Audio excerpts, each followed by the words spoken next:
Jim Schrager, would you introduce tonight's speaker, please? Some 60 years ago, when I started practicing law, there was no such thing as an elder lawyer or elder care lawyer. We had estate planners, mostly tax lawyers, but that was pretty much it. Since that time, the world's gotten a little bit more complicated. And as most of us know, there's lots of issues that impact us, from government to social to what have you, all of which some of us at one time or another are going to need some help. For 25 years, Stacey Edwards has devoted herself to elder care law, and it's my pleasure to introduce her to you tonight. Stacey's going to talk for about 45 minutes. She would prefer that you do not ask questions while she's making her main presentation. She will be happy to take your questions at the end. So with all that, Stacey, which mic do you want? I'm actually hooked up. Okay. Thank you. Hi, everybody. Can you hear me okay? I've got this microphone on my lapel because I don't hold still when I talk. Why do I not hold still when I talk? Because I'm here to teach you. I'm here to dispel myths. I'm here to give you public service announcements, and I'm here to scare your pants off to get your estate planning done the right way. Okay, so I move around a lot. I use my arms. I do some demonstration, and I'm going to ask you all some questions too. But as Jim asked, please hold your questions for me until the end. I learn best visually. Who wants to talk about the law? Anyone? Oh, you must be a retired lawyer or a tax attorney, right? Law is boring. Law is very boring.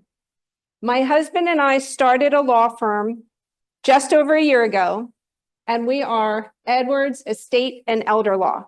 That's all we focus on is estate and elder law. Why are we focusing on that? Because we're here to change the landscape of estate planning in America. There's no public service announcements about death and dying. Who here is going to live forever? Raise your hand. In here. Well, I'm going to go to 120.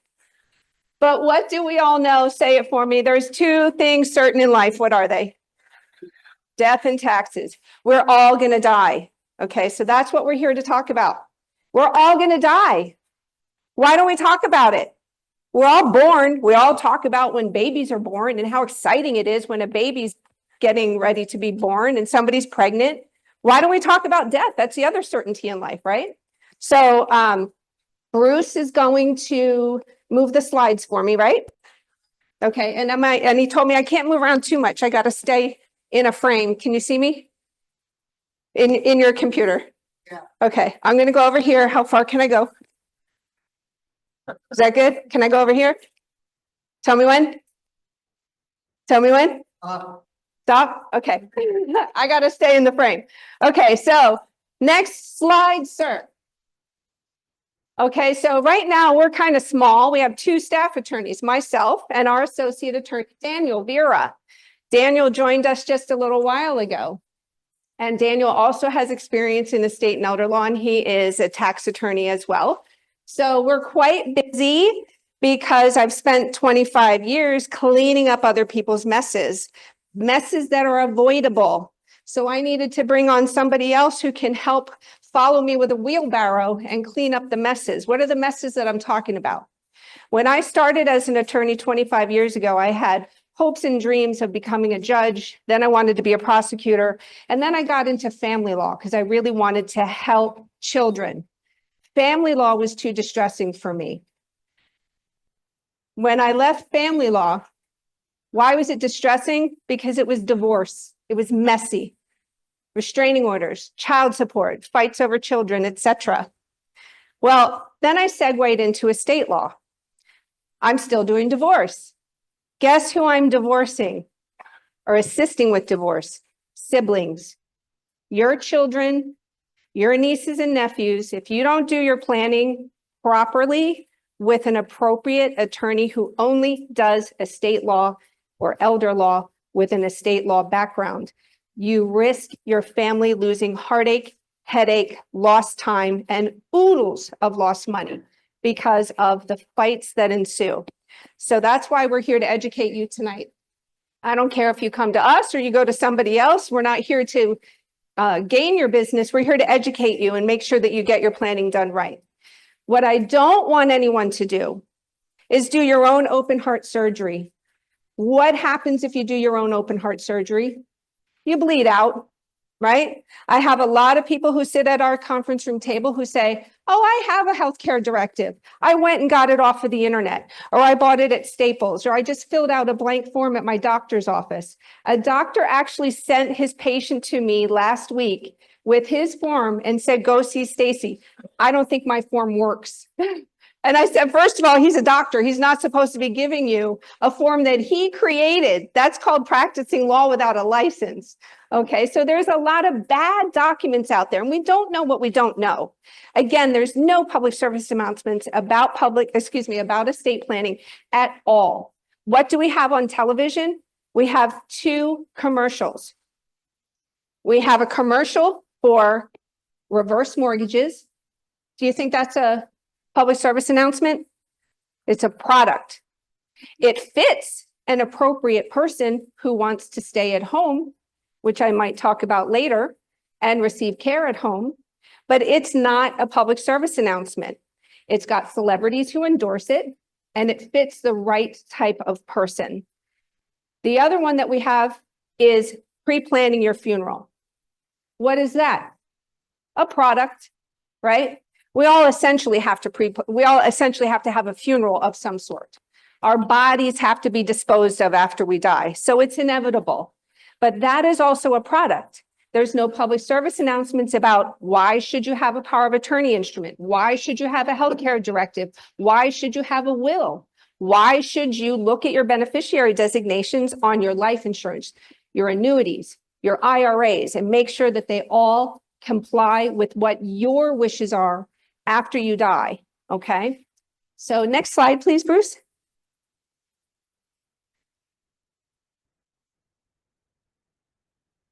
Okay, so here we go. What's this? That's my disclaimer, all right? I'm here to spread the news. I'm not here to engage anybody as a client here. So what I say to you tonight, I want you to learn, but I also am telling you, you need to go get your own advice with an attorney about the things that I'm educating about. So I'm going to read it. These materials are for informational purposes only, the materials that you're going to see here. They're not intended as and do not constitute legal advice of Edwards Law, LLC, doing business as Edwards Estate and Elder Law, any of its attorneys or staff members. The viewer of this slideshow and presentation and attendee of this program should seek the advice of an attorney with respect to any matter contained in this lecture program. Okay, the boring stuff's over. Next slide. Okay, who are all of you? You're senior citizens. What do I see and what do I think of when I think of the word senior citizen? I look at you as I look at you with wisdom, right? Look at your ages. When we get older, we always say wise like an owl. This represents our happy couple, right? I love this painting so much. We bought that painting in Texas. It spoke to me. That reminds me of the client base that we serve. And you see that when you walk in the front door of our offices. Wise like an owl, not just because of your age, but because you actually come to an attorney's office and do your estate planning, right? Okay, we think of grace. We want to travel through life with grace. I was saying aging with grace. Now I'm saying, no. Travel through life with grace, right? We're traveling. We're just in different seasons. Dignity. Who here wants to maintain their dignity? All of us, right? We don't want anyone telling us what should be done for us, what should be done to us. We want to make sure that our dignity is maintained. And the way to do that is through a writing that's executed, executed meaning signed, not executed. Okay. And what else do I see? I see beauty. right? As we're traveling through life, we're still beautiful. I see a lot of beautiful ladies here tonight and a lot of beautiful men, handsome, beautiful, interchangeable. Okay. What we want to do for you is maintain your protection, because even though we're wise, we've got dignity. I also want to tell you we're strong, right? As we age and as we travel through life, we've got strength. You're still the pillar of your families. Just because you're older than other folks, and maybe your physicality is starting to decline, maybe some of your memory is starting to decline, you are still the pillar of strength in your family, and people still look up to you and your family and respect you. They look for your wisdom. They want to help you maintain your dignity and your grace. But what else do we have? We have to face with courage that we're becoming vulnerable. You hear the news all the time about an elder who was financially abused or neglected, or physically or mentally abused or neglected. So be careful. Make sure that you get a plan in place that will protect you, your assets, and your well-being if a crisis strikes. Okay, unlock.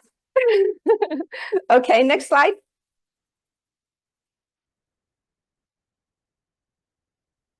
All right, so what is estate planning? It's preparing for a safe landing. Most people around you, I'm not going to ask you to raise your hands here, but this is a common fact. About 80% of Americans don't have an estate plan. What is an estate plan? A power of attorney instrument to handle your legal and financial affairs in the event you can't. A healthcare directive to assist you with treatment, somebody being appointed to talk to your doctors for you and direct your treatment or withdraw your treatment in the event that you can't. A living will that says what your own, oops, I forgot, I'm wearing this on my lapel, what your own end of life wishes are and how you wish to be treated when you've crossed that proverbial bridge to the point of no return and there is no more treatment that can be provided. How do you want it to end? A will, a last will and testament. It doesn't govern everything. Beneficiary designations, trust, maybe something like that. That's what an estate plan is. And we want to make sure that you prepare for a safe landing. So this bird in the middle's got his landing gear down. All the birds around him don't. There's going to be a crash site to clean up.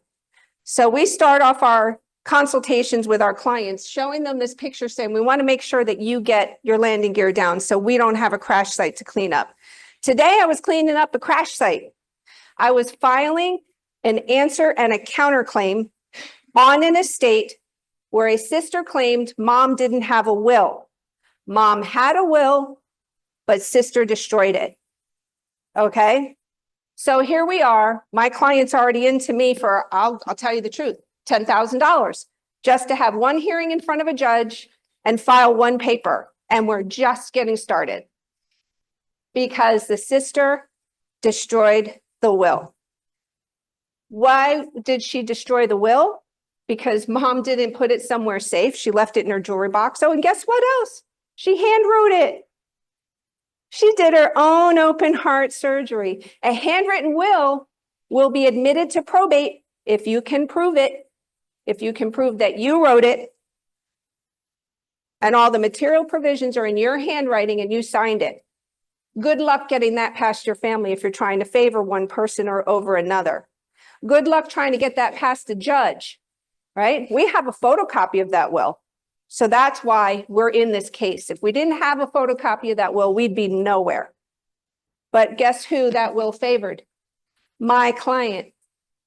He's the one who lived with his mom his entire life. He's the one who took care of his mom his entire life.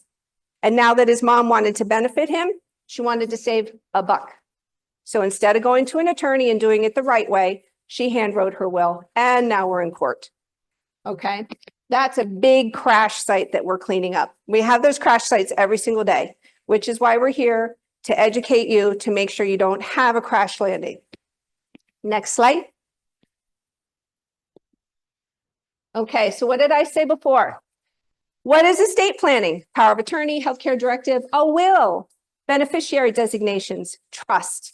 I want to show you we have three different types of assets. A lot of people think that your will governs everything. A last will and testament governs this. This is the shortest stream. What is this? This is probate assets, things that are in your own name that have nowhere to go when you die. The asset looks at itself and says, do I have a beneficiary written on me?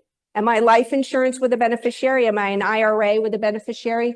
Am I a certificate of deposit account with a beneficiary POD, payable on death? Am I in a box and somebody opens the lid and takes me out and puts me somewhere else? That's a trust. All of those things are contract assets.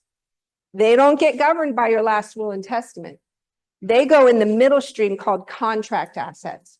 And don't be fooled. If you write in your will that I leave my IRA to Johnny and your IRA says Susie is your beneficiary, Johnny's not getting your IRA. Susie's getting your IRA, okay?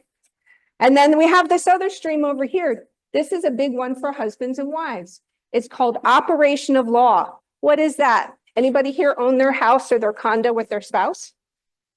No? Anyone? Okay. My jacket's a little tight. I'm trying to wrap my arms around each other. Okay. That's called joint ownership with right of survivorship. What does that mean? That means that when the first owner dies, the surviving owner receives the asset by operation of law. Okay. So anything that's in this stream, again, doesn't get governed by your will. When does it get governed by your will? When there's a survivor and the survivor doesn't write a beneficiary on it and doesn't wrap another owner around it. Then it leaves that stream and comes over to the probate stream. So most of the time, we see very little assets over here. And most of the time, we see a lot of assets in the middle. And folks don't know that they wrote a POD on their money market account, their brokerage account, when they opened it with Schwab or Fidelity or whomever. Check with your financial advisors on all of your assets to see if you've written a payable on death beneficiary on there and what does it mean. Okay, I could get into a whole lecture about payable on death beneficiaries and beneficiary designations, but that's for another time if Mr. Schrager would have me back. Okay, so what's important is we have three streams and they all go into one river. The river is where do you want your assets to go when you pass away? Next stream. Pardon? Okay. Do you want my help? Okay. Okay. All right. So three streams, one river. The crash site that we have, since I can't go on to the next slide at the second, the crash site that we're cleaning up. Oh, here's the river right now. Guess what else Mom's will said? Mom's will said that she leaves account number ending 12345 to child A and child B. Account number 12345 is like this with my client. Okay, so Mom's will is in contradiction with how she actually owns her assets. But she did her own open heart surgery and we're bleeding out lots of money, lots of heartache, lots of stress. And to make matters worse, one of those other children moved into the house with my client right after Mom passed away to stake a claim. Okay, it happens. All right, squatter, and oh, there's no will. Okay, I'm not trying to tell you all that all of your kids are going to do things that are contradictory to your wishes. I'm telling you it happens, and it's very, very important that you don't rely on, my kids will get along when we pass away. People do funny stuff when there's money involved. Okay, so what is the river? The river is where all of your assets go when you pass away. Who's named in that last will and testament? Who's named in that payable on death beneficiary designation? Who is the joint owner? And by the way, do you want your loved ones to receive your assets and consider it all money, right? When we break everything down, we can turn it all into money. That's what we're talking about. even if it is a house or a diamond or something like that. It's all worth money, right? Where do we want it to go? We want it to go to our beneficiaries who are in the river. Do we want them to receive those assets, that money, in their back pocket and float down this river with no life raft, with no swimmies, and potentially get caught up under the rapids, get stuck up on the rocks, or spendthrift, go bankrupt, go into foreclosure, and go over the waterfall? If your children or your loved ones have issues and you want to protect them, don't just write them out of the will. Don't just keep the money away from them. Consider putting them in a trust, right? I talk to a lot of folks who say, I'm just going to leave my estate to child A because child B has this husband. Oh my gosh. And I know if I give her the money, she's just going to give it to her husband. He's going to gamble it. He's going to take her on a trip. He's going to convince her to put an addition on the house that she does. He's going to. And it's all going to go over the waterfall. So therefore, I'm not giving her anything. I'm giving it all to her sister. And I'm going to trust her sister to take care of her. Let's go back to open heart surgery again. Okay.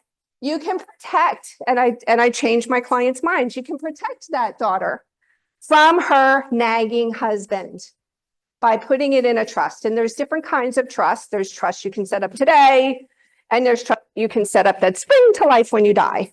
Okay. Again, a whole other lecture. Next slide, please. What does trust planning do? It protects your loved ones from creditors. And we have a typo here, honey bun. Predators, in-laws, and outlaws. This is Luis. He's a real live bird that I took a picture of in Florida. He lives in a tree outside my sister's house over a lagoon. And when I was picking all these different pictures and arranging slides and coming up with taglines and stuff, I said, oh my gosh, predators, in-laws, and outlaws. I don't have a photo that depicts a creditor, a predator, an in-law who, oh, take me to Singapore, put an addition on the house, right? That's the nagging in-law, who could be an outlaw when your child divorces them. I don't have something representing that. And then I heard this splash, and over goes Luis. It is fish taken off with the asset, right? That's what trust protects from. Next slide, please. So what is the point of proper estate planning? What is this line that we keep seeing? Sorry, I'm so distracted by the green line right in the middle of the slides. Is that on the computer or our slideshow? It's a crisscross. It's 4 p.m. Oh no, I just mean like the pretty green line. It's pretty. I just keep seeing it. I guess every slide. But anyway, what is the point of great estate planning? Not just estate planning. Anybody can have estate planning, but it can be bad or incomplete estate planning. What is the point of great estate planning? To get your family to the other side of this dangerous river where there's rapids and rocks and waterfalls. Okay, not just them, but also you when you're alive. Me too, right? When we're alive, we want our assets to be protected and our well-being to be protected while we're alive and we can't take care of it ourselves and after we die. Next slide, please. Okay. Oh, I love this one. Everybody knows this one. If you don't have this in your family, you know someone who does. The gimme kid. Give me the house now, Mom. I take care of you. Give me the account now, Mom. I'm going to write your checks for you. Gimme. That's called undue influence. Okay? Undue influence is a very bad thing. Undue influence occurs when someone in your life is whispering in your ear, convincing you that they deserve something more than somebody else you love. Okay? Don't let it happen to you. You have rights. You have dignity. You deserve protection. Okay? Don't let anybody take advantage of you. Whether it's your own child or you see it happening to one of your friends, make sure you get help. Okay? Next slide, please. You get to say who gets your estate and how they get it. Your kids can't tell you, and I'm sorry, I keep saying kids, your nieces and nephews, your grandchildren, your spouse, their spouses have rights, right? But on second marriages, woo, which is more and more common, there's a lot of family relationships that we have to deal with and talk about and examine them, okay? You can come up with an estate plan that satisfies everybody, but most importantly, you. It's your money, it's your assets, it's your right to be treated by a doctor the way you want, not anybody else's, okay? You get to say who gets it and how they get it. Next slide, please. Okay, well, this is something we hear people say all the time when we're just out at a party. If somebody's in our office, they're there because they want estate planning or they have a problem and we're cleaning up a crash site. But when we go to a party, Stacey, oh, I do estate and elder law. Oh, yeah. I don't need to do that. I'm only 40. Oh, okay. Oh, I don't need to do that. I'm just in college. Oh, okay. Yeah, at what age should we be doing that? Is a common question that we get when we're at parties. Are you over the age of 18? Who here is younger than 18? Right? If you hit the age of 18, you need an estate plan because nobody can act for you. Nobody can speak for you when you cannot, if you are over the age of 18, you need an estate plan. Okay, so we hear this all the time. Life is beautiful, but next slide. Rainy days of crisis are bound to happen. I'm not willing anything to happen here, of course. We all want to get through life, traveling through life with grace and dignity and health, right? But we're all going to die, right? Death is a crisis. A heart attack is a crisis. A broken hip is a crisis. A neurological infirmity such as the onset of dementia or Alzheimer's, it's a crisis and it affects everyone, especially us, ourselves. Okay, so let's get prepared so that we can deal with the rainy days of crisis. Next slide, please. When they happen, who do you trust? Who do you trust? I carry this pen all the time. This is your power. This is your power, right? We communicate. How do we communicate? Through writing and through speaking.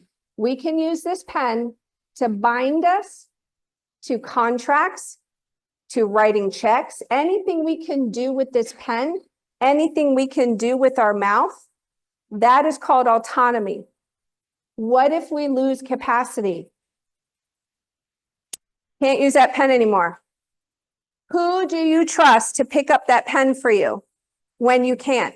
Make those decisions now while you can decide who you trust to pick up this pen. Do you trust this child? Your daughter who's married, she's a power lawyer in New York City. She runs companies. She's very healthy. She's got a healthy marriage. She's got great kids. And she says, Mom, I'm here for you. Whatever you need, I will use your pen and I will use my voice to take care of all of your legal, financial, and medical and mental health needs when you can't. Or do you trust this one? This is your 40-year-old son who doesn't know what he wants to be when he grows up. He's been through foreclosure. He's on his second marriage. Oh, and he needs to move back into the basement. But I love him so much. I love him. I just want to take care of him. Guess what? He's going to abuse that pen. Trust me. He's going to abuse that pen. I have that crash site right now too. It's very ugly and it's very frightening and it's extremely heartbreaking. Okay, so this is the most difficult thing for our clients to decide when they come in for a consultation.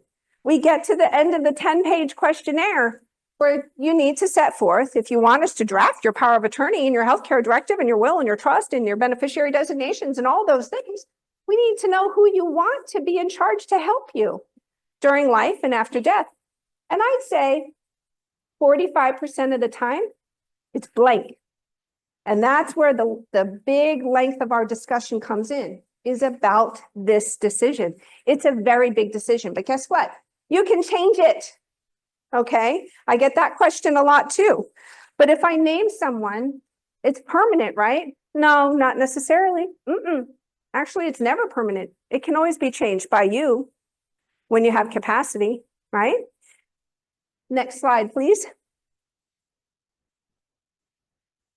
If you've lost capacity and you have not selected somebody that you trust to use your pen or your voice, or you've selected somebody who lives in the basement with you now, who's abusing that pen, somebody is going to notice and they're going to file for guardianship. Guardianship is when someone does not have anyone in their life who has authority to use this pen for financial, legal, medical, and mental health decisions. And they have to make an application to court. It's a complaint. A lot of people are very intimidated by that. There's two parts to the complaint. Find my mom incapacitated. Well, how do I prove that? You need 2 doctors to fill out certifications, do an evaluation, visit mom, evaluate her, and fill out those certifications. You need to file that complaint that has those certifications on it, and you're asking the judge to declare mom or dad or whoever your loved one is incapacitated. And then the second part of the complaint is, trust me, judge. Trust me with my mom's pen or my dad's pen. If you're lucky, there's not going to be another kid there that's going to say, trust me, not her. That's litigation. That's straight up fight litigation. Very expensive, heartbreaking, okay? So if you don't have a writing, I say this all the time, no writing equals no rights. And I say that with a little tongue in cheek because there is a couple of different things in New Jersey that don't make any sense. But the general lesson here is no writing equals no rights. And if you don't set forth in a proper writing, witnessed, acknowledged, acknowledgement is a notary or a lawyer or a judge or an elected official who takes an acknowledgement. It doesn't just have to be a notary.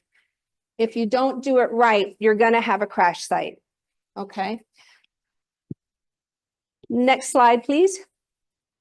So what do we want to do? What do we want to accomplish with estate planning?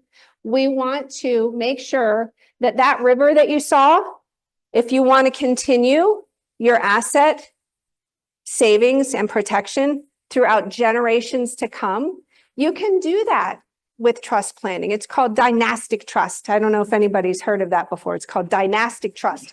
You get to actually make sure that not only are you protected during your life by doing a proper power of attorney and healthcare directive, and maybe we are setting up trust for you for one reason or another. There's a multitude of reasons, but we want to also make sure that this money doesn't get flushed down the toilet by our family, and we want to send it down the river for multiple generations so that there's other people in the river, in the life raft or the kayak, so the money's protected and they all get to enjoy it. That's called generational wealth and asset protection. Next slide, please. So if you have a great estate plan, remember what we were looking at before? Life is beautiful, but rainy days of crisis are bound to happen. If you have a great estate plan, it's going to give you strength to weather that storm, okay? Because your family will be able to handle your, and it doesn't have to be family, let me clarify. The person or people that you trust to use your pen are going to take care of you in the fashion that is appropriate for you because they have a duty to behave in the right way for you. Next slide, please.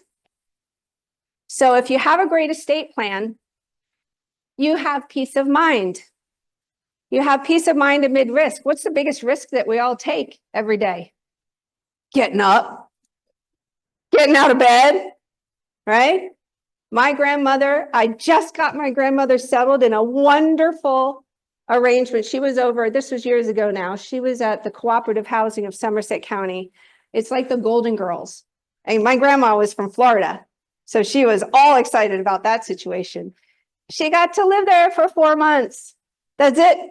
I had a plan for 6 years. I did all, I had everything ready to go. Like this is how much it costs, and this is how long our money's going to last. And after 6 years, we're going to have to come up with an alternative. If she lasts 6 years, in 6 years, she would have been 92.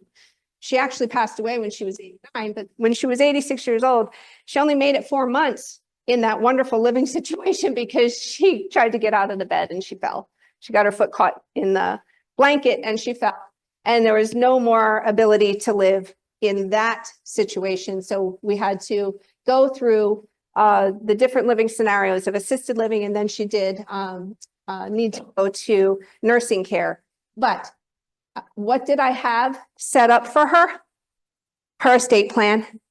I picked her up from the airport when she moved up here because Florida didn't have the right care for her and they didn't have the right services for her. I have a huge, I could give a whole lecture about my opinions and feelings about Florida, but that's beside the point. So she came up here and she got in the car. Actually, I helped her in the car, got her buckled in and she grabbed out to my arm and she said, honey, since I'm going to be living up here, I don't want to balance my checkbook anymore. Will you do that for me? Yes, nanny. Remember we did your power of attorney instrument? I'll take care of all of that for you. What did that give her? Peace of mind. Okay. Peace of mind. So why do I say here amid risk? Because we could all trip getting out of the bed in the morning. We could all have a car accident. I'm not willing anything to happen, right? I want us all to live forever, but we're not going to. We know that. So peace of mind amid risk. This bird is doing something that we would consider risky. Maybe other birds think he's doing something that's risky. He's flying real low to the water. And he says, that's all right. If I lift up my wing and I got a hairline fracture in my wing, and when I do this, I'm going to tumble over, it's okay because I've got a great estate plan. Somebody is going to take care of me with my pen and their voice to make sure that my best interests are met. Next slide, please. So what will a great estate plan do for us? Provide beauty amid crisis and chaos. This is New York City and Jersey City, right? Look at that sunset. Look at all that chaos.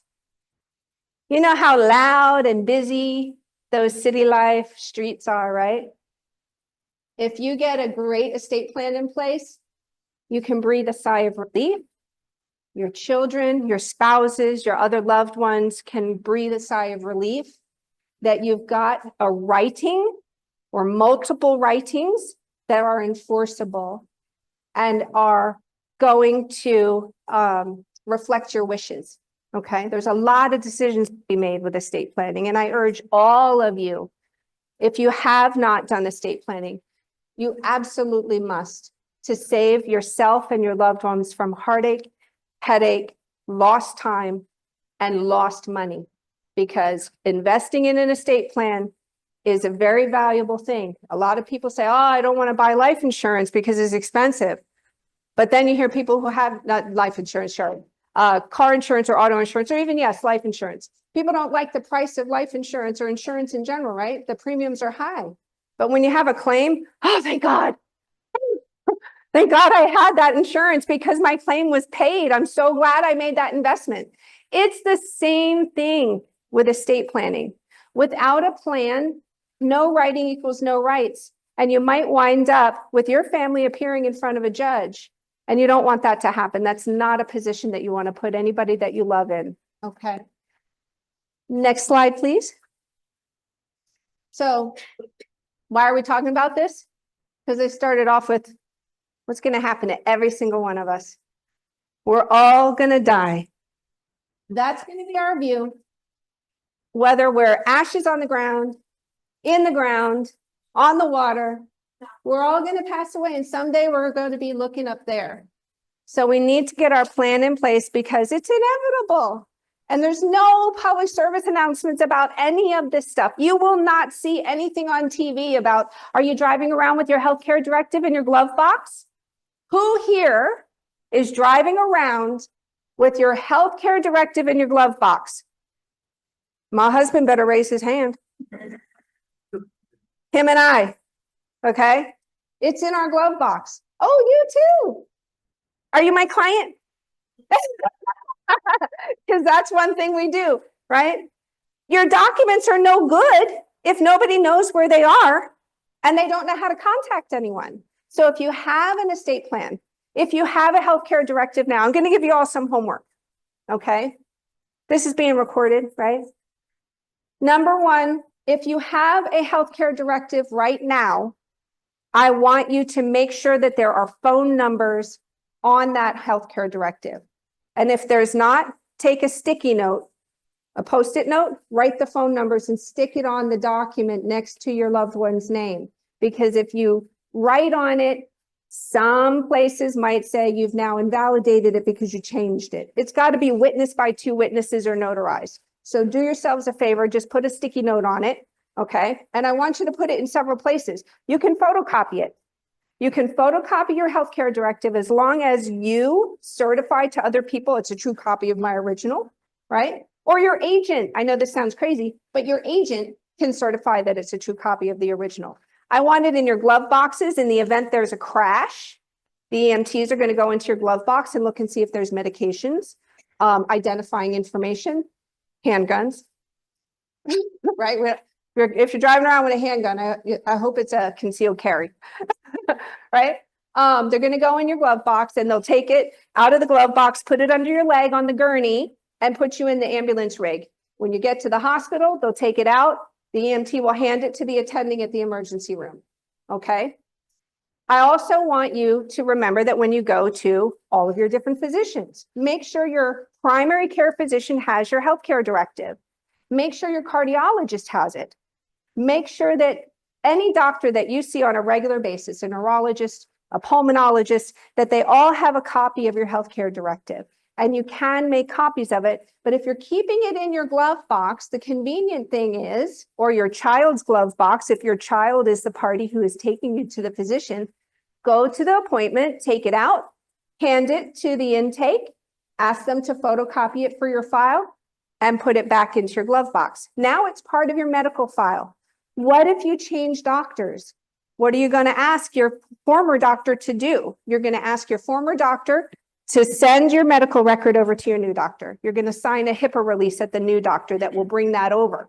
And your healthcare directive will be part of your permanent medical record. You can always revoke it. You can always make changes to it. It's not permanent, okay? The other thing I want you to do is get yourself a little plastic sleeve. You know those sleeves that you can put in a notebook? They're clear and they're plastic. And put some Velcro, little Velcro squares on the back.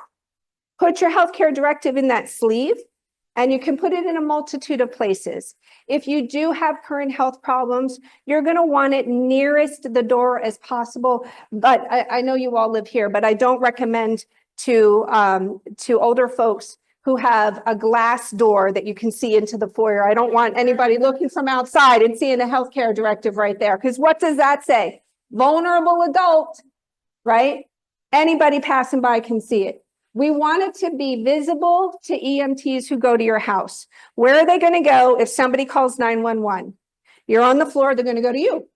They're going to check for your vitals. They're going to check for any alert bracelets or necklaces, and then they're going to go looking for medication. Where are the medications? In the bathroom and in the refrigerator. So put it on the inside of your bathroom medicine cabinet door or put it on your refrigerator, okay? Again, they're no good if nobody knows where they are. I can't tell you how many times people come to the office because they're getting an estate plan update, which is wonderful. And I say, okay, bring all your documents with you that you have right now, so I can tell you what happens if you have a crisis right now, who's in charge and what happens. And I say, okay, where are the healthcare directives? Oh, we don't know. Did you do them? You marked on your questionnaire that you did healthcare directives.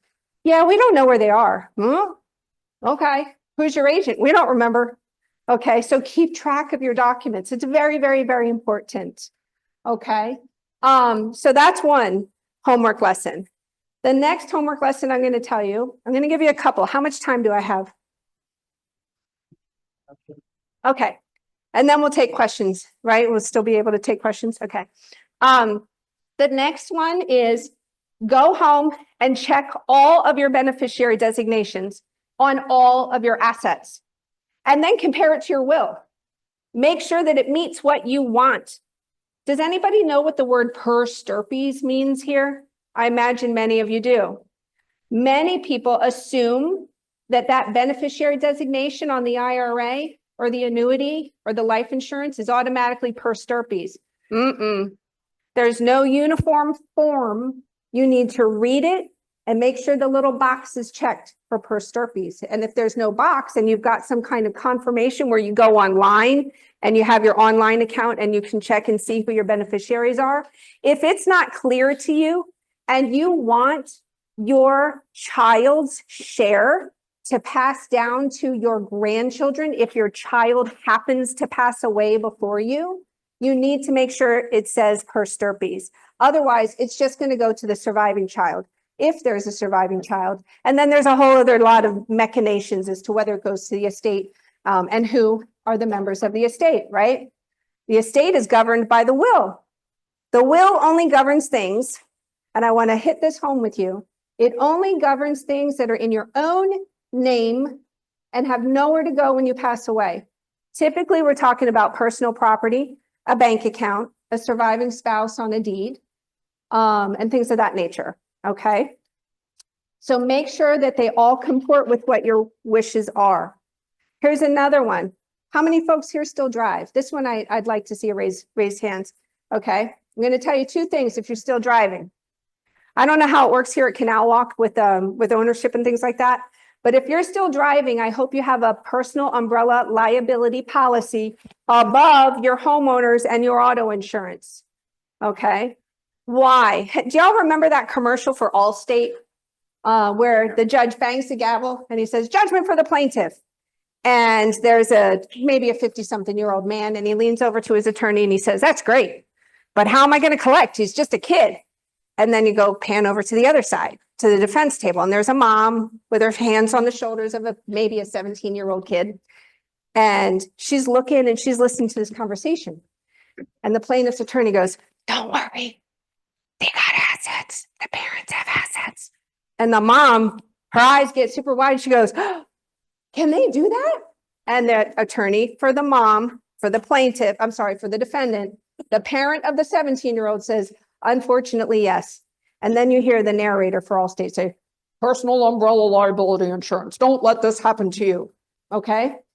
PULs are important because we might have accidents in our car that we're responsible for.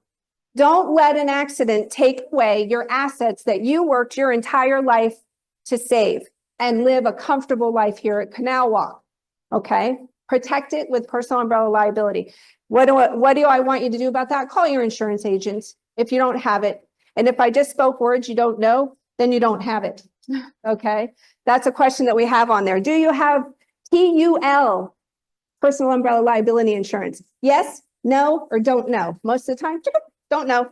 That means you don't have it. Okay. If you have assets to lose, you need personal umbrella liability insurance. The only asset in your name that is safe from a creditor or a judgment is your IRA, your 401k. Once it leaves you and travels down to your kids, it's no longer safe from their creditors. Our IRAs, our 401ks, our 403bs are safe from creditors, okay? Everything else you have, cash, house, etc., is all subject to judgment creditors. So invest in the protection, get the insurance. It's not that expensive. It's sold at $1 million increments.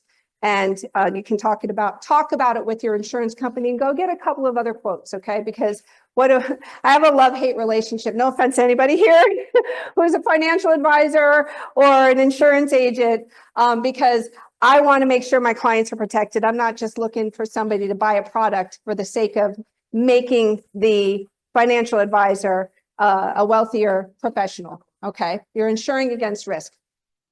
Another thing I'm going to tell you, with Motor Vehicle Commission, if you're still driving, you can go on Motor Vehicle Commission's website, and I believe it's mvc.org, and you can click right on the main screen there, next of kin registry. Does anybody know what I'm talking about? Anyone? Cricket, cricket, cricket. It's right on the face of motor vehicle. Come on, guys. How come you don't know? Oh, that's right. There's no public service announcements. Did you know you can click on that box on the main screen and name your loved ones to get notified in the event you have a crash? Whether you're in somebody else's car or you're in your own car, you just enter your driver's license and you enter your vehicle identification numbers for your cars. And then you get to pick two people. Cops pull up to the accident scene, run a plate. Oh, that's Jane Smith. Her next of kin, primary next of kin, is her husband, Joe Smith. Joe in the car, doesn't look like it. Let's call Joe. Phone number's right there. Okay. Again, no public service announcements about this. It doesn't give them any authority to make decisions for you. You'll have to make sure that you have a power of attorney and a healthcare directive, but at least they won't be calling the hospitals looking for you. This happens quite often. I have clients, and it actually happened to me. I have a client who got lost from us about a week and a half ago. We found him by virtue of God sending me to his dog at the Franklin Township Animal Shelter, believe it or not.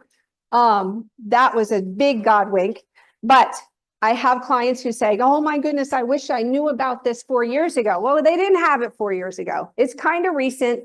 Why did you wish you knew about it 4 years ago? Because my wife, Millie, didn't come home and I was calling all the hospitals. About an hour later, she finally called me and said she was in the emergency room. If you're in the emergency room, you're never going to find, nobody's going to find you. It's not until you get admitted that you can have somebody learn that you're at the hospital. Okay, so go on MDC.org or .gov, sorry. Check your beneficiary designations. Look into personal umbrella liability insurance. Make sure your healthcare directives are somewhere that people know where they are, but don't put them anywhere that the public can see them. And if you need a ramp, this is my last thing on vulnerability. If you need a ramp for your house, if it's at all possible, don't put it on the front door. What does that scream to the public and burglars? Vulnerable, okay? So those are my public service announcements for today. And that's it, I think, unless we have another. Okay, if you love your family, get your plan together. This is you and your loved ones. And I think I have one more slide. Stacey, are One you more slide. open for questions? Yep. We have somebody who came in his car. You need my microphone? No. Oh, Came okay. And can I? With the owner of the Honda Accord, blue, license plate N80ESS. That's anybody here. With a sticker on it says Ocean City. Is that yours? Do you talk with this woman, please? Uh-oh.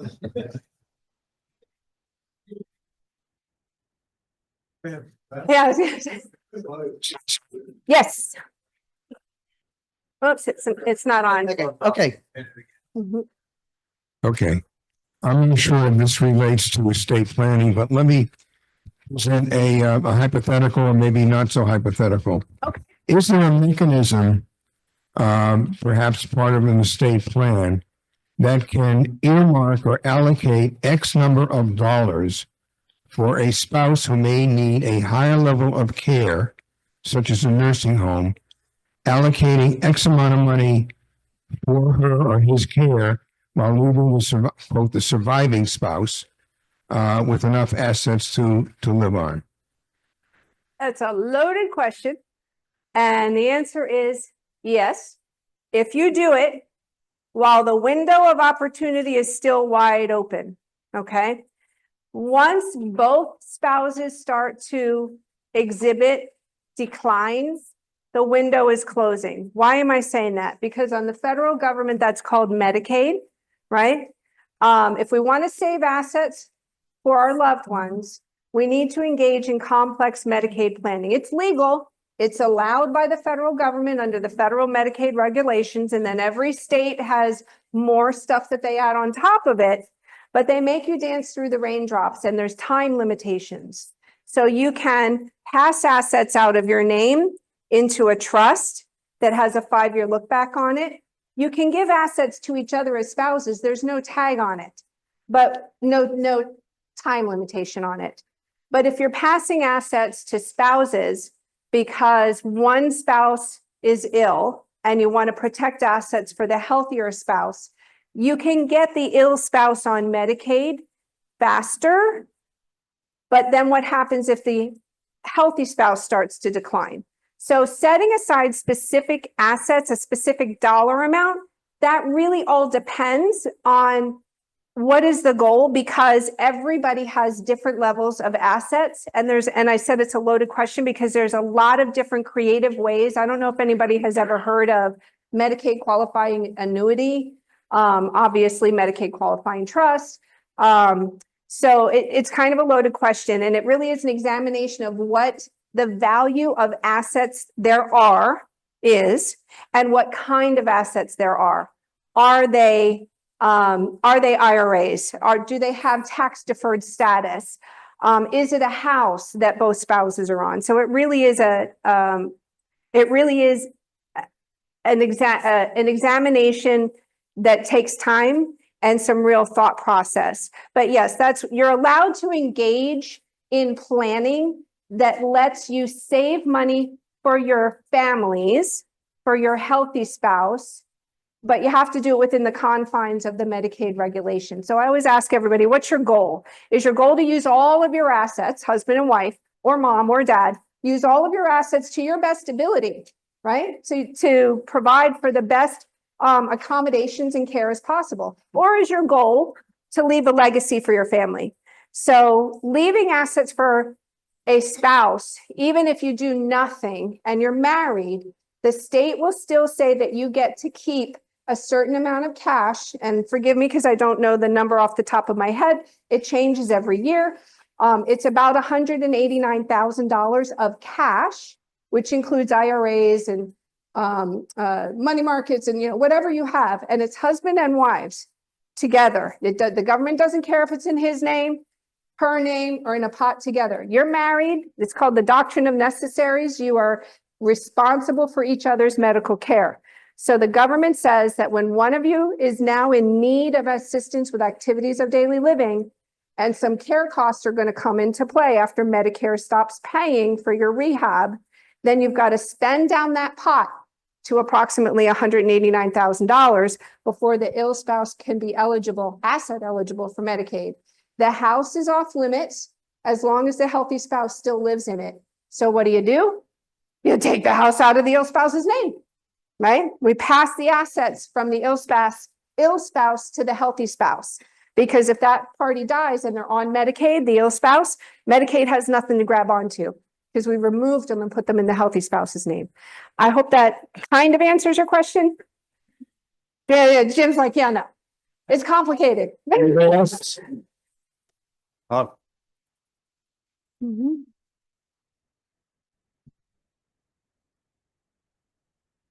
I saw you first.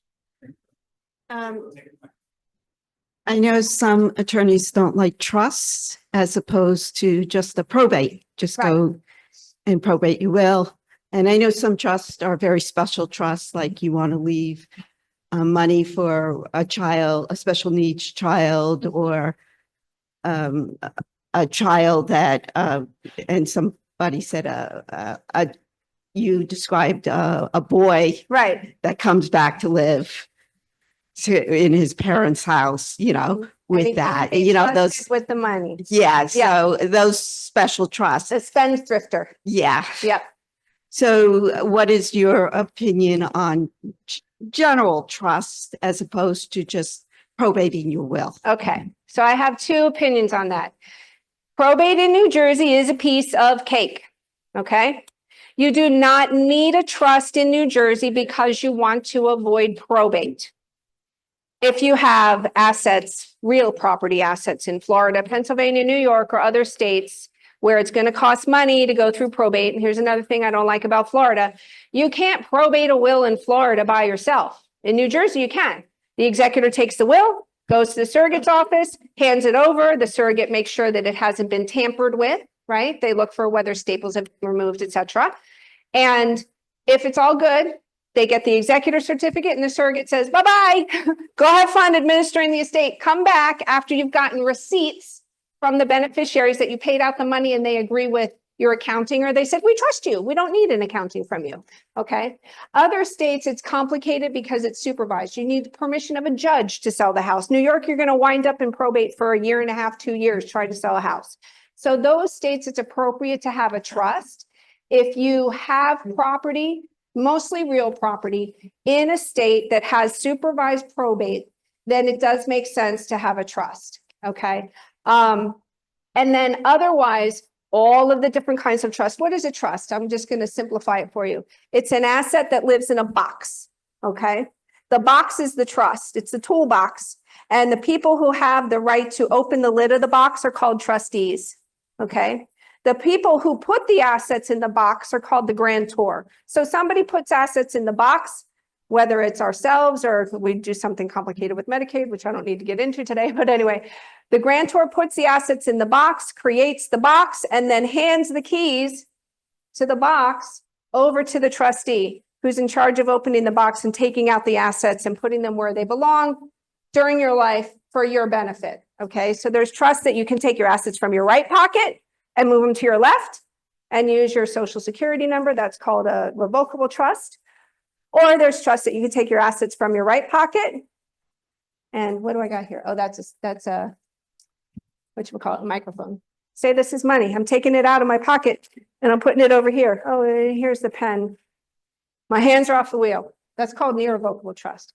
So it's very personalized. Okay, just like you all are wearing different kinds of shoes. I'm wearing high heels. Anybody want? They're size 9.5. Who fits in my shoe? Anyone? High heels, 9.5. Everybody's shaking their head, right? So this is my trust. Your trust is different than mine. Your trust is different than his. Okay, it's very personal. Anything else?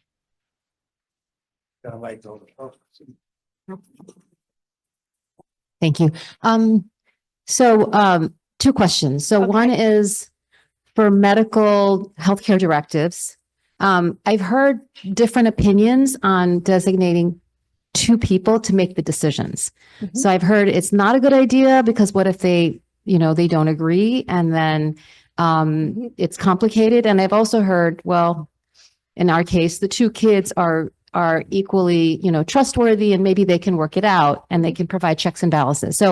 So that's one question. What's your perspective on that? The second question that I have is you alluded to like the risks of driving and need for, umbrella insurance coverage. So as an elder lawyer, what can you tell us about assessing people's ability to drive? I mean, nobody wants to lose their independence, but how in New Jersey, for example, are there resources available to help assess fitness to drive? Right. Okay. All right. So second question is a little more difficult. So I'll get to that second. The first question is easy. New Jersey says 1 at a time. Our law in the state of New Jersey says you can only appoint 1 healthcare representative at a time.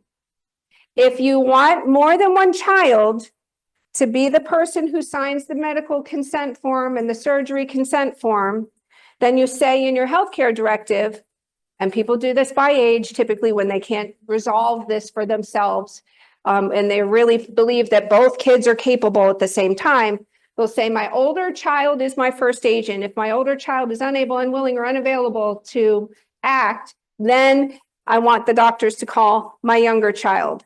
Okay. But before my older child makes a decision, I request that he or she makes reasonable effort to consult with my younger child. The however is if they disagree, my older child is in charge. That's the law in New Jersey.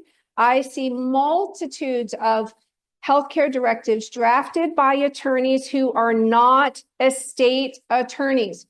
And I'm telling you, with all due respect, right, to attorneys who are not estate or elder law attorneys, don't go to the real estate attorney. Don't go to the matrimonial attorney. Don't go to the attorney who's done all of your legal work your whole life.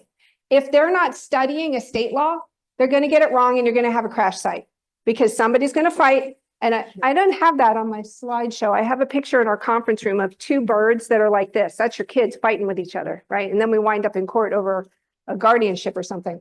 So New Jersey says for healthcare representative, one at a time. And you can have them go right down the road. Make sure the phone numbers are there, right? And okay, my older child's not available. So now the doctor's calling my middle child. Not available. Now we're down here to my youngest child. And my youngest child goes, oh, I didn't know that I'm in charge. And the doctor say, well, we can't get a hold of your other siblings. Make this decision. Tick tock, tick tock. Gallbladder or spleen. Can't take both. You got to decide. What would you say, doc? Gallbladder. Okay, let's go with the gallbladder. Okay. And then older child comes back in. I'm back. I'm taking over. Okay. So that's how you can write your directives like that. All right. Whether or not that's without that part of the document of my older child or I say the primary position has the right to take over, whether that is part of a default law, I haven't seen it. So you could still have issues if you're not specific in your healthcare directives of what you want, but you cannot have two people serving. I didn't even know that as a younger attorney. I was drafting healthcare directives where I said Joey and Susie have co-agency on healthcare decisions, but now I understand why. Somebody's in the emergency room and the doctor comes out bloody gloves. Who's a healthcare representative? Oh God, 3 hands just went up. Right? They only want to see 1 hand go up. Okay. And here's another public service announcement. Husbands and wives, you have no right to make decisions for each other about your healthcare treatment. The nurse is going to let you, the doctor's going to let you up to a certain point, but then somebody's going to come along. Excuse me, Jim. Dr. Jim. We need to have somebody call the judge for a medical guardianship. Okay. You have no rights, no rights, no rights whatsoever without a writing, appointing your spouse as your healthcare agent. Now, here's something weird about New Jersey. Don't let it completely confuse you. New Jersey's legislature messed up. Do you remember the domestic partners? Really? Oh, I know. I know. What door do we go knock on to get the law changed to fix it? The Domestic Partnership Act, do you know what that is? You can register as domestic partners with the Township of Franklin. I presume you all live here. With the Township of Franklin, if you were over the age of 62, if you're both over the age of 62 and you hold yourselves out into it as a couple, a committed relationship. See you later. Thank you so much for attending. The Domestic Partnership Act says, you people who are not married and you're not in a civil union, you have the right to walk into a medical situation and make a decision for your partner. I'm sorry, they just threw marriage and civil unions on their head. And it's because the legislature doesn't look at the laws that they're passing and make sure they don't conflict. So if you hear out there that people are domestic partners and they go, we have the right to make medical decisions for each other under that statute, yeah, they do. But spouses don't and civil union partners don't. Other states do for emergency purposes only. New York, Pennsylvania, Florida, they all have the it's called the Medical Surrogate Act, right?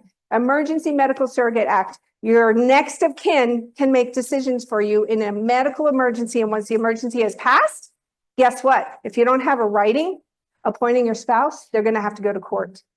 And there's another form out there. The post is wrong too. So don't get me started on that. And then your second question. Pardon? Assessing driving is a tough one. Okay. You could call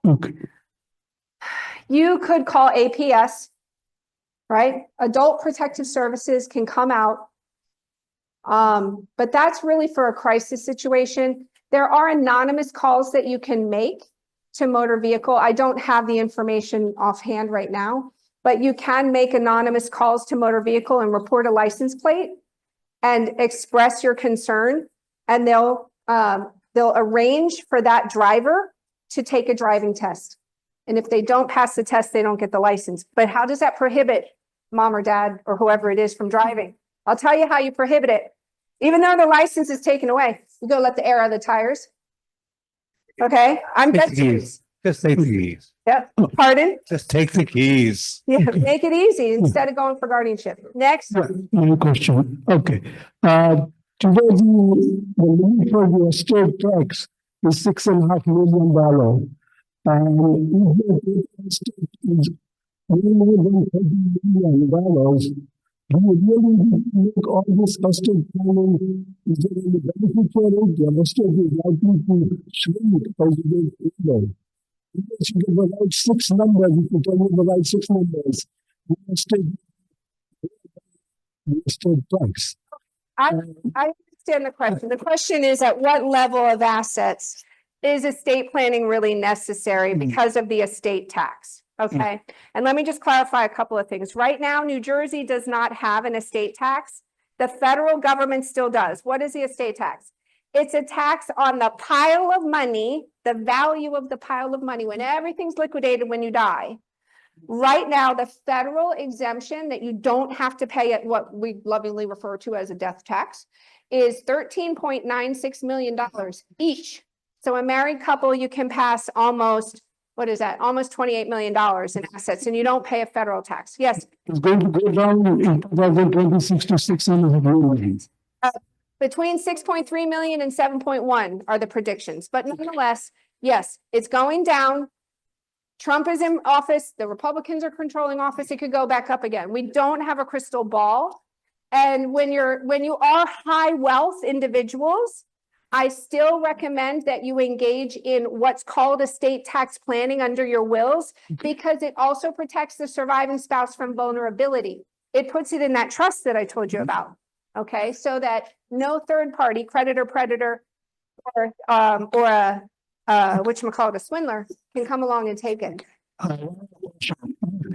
Second to that is obviously life insurance is one of the best way for estate taxes if you're vulnerable for it. And one last, on a lighter note, we should life insurance make the trustee for the estate tax. Don't quite understand the question. I'm so sorry. Can you repeat it? It's about life insurance, right? And is a life insurance policy the best way to pay estate taxes? That's estate taxes. So yes. Second to die life insurance. Second to die. Well, again, that's an individual question. It's very personal. Again, it has to do with what size shoe you wear, what height shoe you wear, is it a running shoe, right? Everybody has, it's a very detail-oriented thought process on devising a plan to avoid estate taxes, and if you can't avoid them, to pay estate taxes with minimal cost upfront. That's a full-blown complex estate plan for what. Yep. That information on the back table. She can be contacted if anybody has any further questions. But at this point in time, we need to wrap up the program. So Thank you, Stacey. for listening. Do your homework. Who's going to go home and check their beneficiary designations? Everybody's Me. all of you. Okay? All right. Who's putting their healthcare directives in the glove box? All of you. Okay?